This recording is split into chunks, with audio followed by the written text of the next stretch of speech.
सत्य असेल तेच दिसेल. महाराष्ट्रातील राजकारणात सध्या विविध घडामोडींना वेग आलाय. राष्ट्रवादी काँग्रेस शरदचंद्र पवार पक्षाचे ज्येष्ठ नेते एकनाथ खडसे यांच्या सलग 2 महत्त्वाच्या भेटींमुळे राजकीय चर्चांना उधाण आलंय. भाजपचे राष्ट्रीय सरचिटणीस विनोद तावडे यांच्या भेटीनंतर खडसे यांनी शिवसेना उद्धव बाळासाहेब ठाकरे पक्षप्रमुख उद्धव ठाकरे यांची मातोश्रींवर जाऊन भेट घेतल्यानं अनेक तर्कवितर्क सुरू झाले आहेत. या भेटी दरम्यान खासदार संजय राऊतही उपस्थित होते. या सर्व घडामोडींमुळे आगामी राजकीय समीकरणांबाबत उत्सुकता वाढली आहे. सलग 2 भेटींनी वाढवली राजकीय उत्सुकता. एकनाथ खडसे यांनी प्रथमच भाजपाचे राष्ट्रीय सरचिटणीस विनोद तावडे यांची भेट घेतली आणि त्यानंतर थेट उद्धव ठाकरे यांची मुंबईतील निवासस्थानी जाऊन चर्चा केली. या सलग घडलेल्या भेटींमुळे राज्यातील राजकीय वातावरण पुन्हा एकदा तापलंय.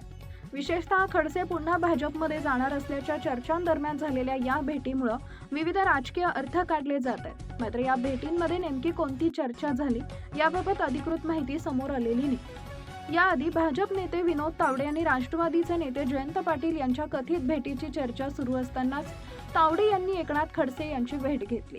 त्यामुळे या भेटीला अधिक महत्त्व प्राप्त झालंय. लोकसभा निवडणुकीपासूनच खडसेंच्या संभाव्य घर वापसीच्या चर्चा सुरू होत्या.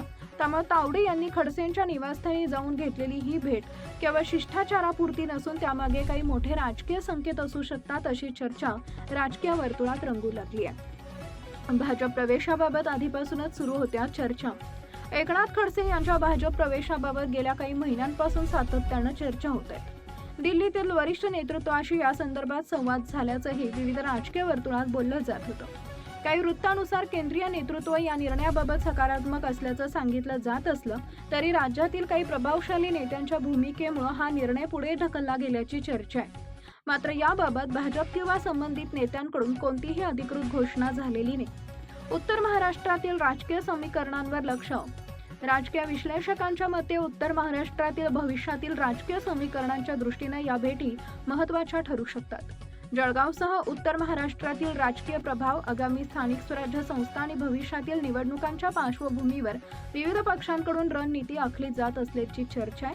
मात्र या सर्व घडामोडींविषयी कोणतीही अधिकृत माहिती अद्याप देण्यात आलेली नाही. Subscribe now and press the bell icon. Never miss an update.